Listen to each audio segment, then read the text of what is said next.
One of the important roles we also have in Active Directory is the global catalog. Now, some technical jargon to describe this that Microsoft always uses.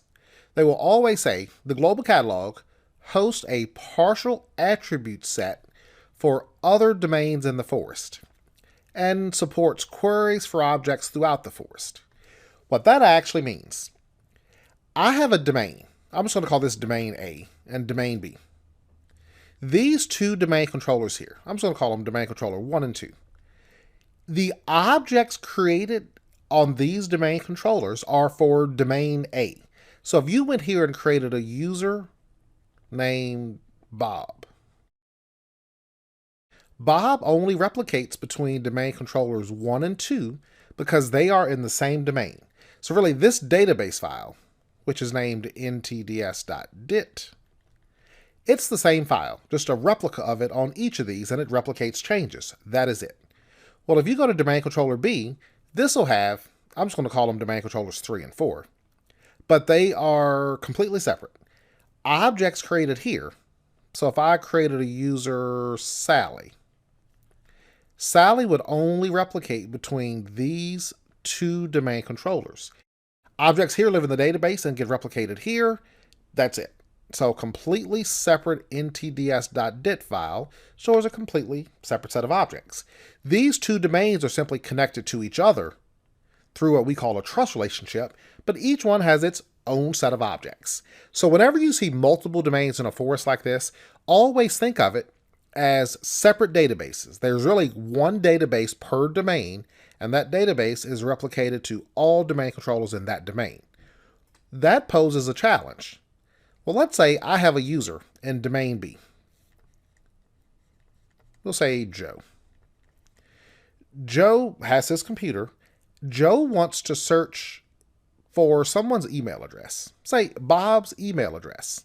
The problem, when Joe opens his email client, Microsoft Outlook or whatever it is, if his client only connects to domain B, then he would only get a list of users from domain B and email addresses for those users. Well, he wants to see everyone's email address. So what the global catalog does, you enable that on your individual domain controllers, and it stores a copy of users from other domains. So let's say this domain controller here, domain controller 1, I'm going to say GC for global catalog. Down here, domain controller 3 is also a global catalog server. What that means, not only does domain controller 3 replicate objects to and from domain controller 4, now it also replicates objects from domain controller 1, the other global catalog server. Now, when this says it hosts a partial attribute set for other domains in the forest, attribute is another word for property. When this replicates a user from domain A, it's only replicating properties or attributes that you would likely search. Things like telephone number, email address, those types of things would be replicated, things you would likely search for. It's not going to replicate things that it thinks you would never search for. For example, there's an attribute named account expires that'll show you if a user account's going to expire. Only people that work in IT would ever look at that attribute. So that's not an attribute that would ever be replicated to your global catalog server. So easiest way to think of it, if you're using an email client or something like that, and you're searching for an email address, a user, the purpose of the global catalog is just to give you a repository to connect to that has a list of all the users in the entire forest and all the common properties they think you would actually search. Now, a few facts about it.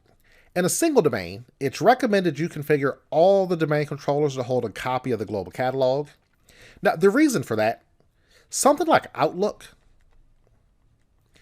the global address book in Outlook, it is designed to query the global catalog. And again, we'll just write GC for global catalog.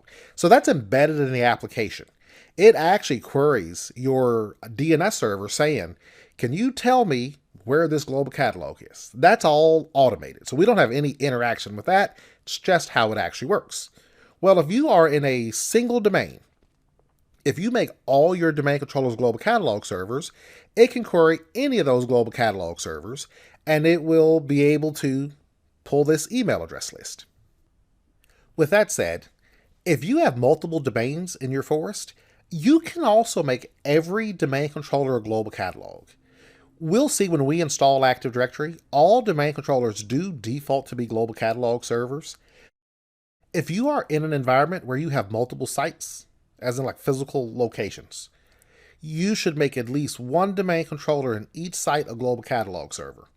The advantage for that, if my domain here is in Vancouver, and my domain here, domain B, is in New York City, if you do not have a global catalog server in the New York City domain, then every time your users query something through Outlook, like an email address or anything like that, that request has to go all the way back to Vancouver. So it would just be more efficient if you had a global catalog in each of these sites. So anything users query, they would simply query the domain controller and the site they're actually in. So at a minimum, one per site.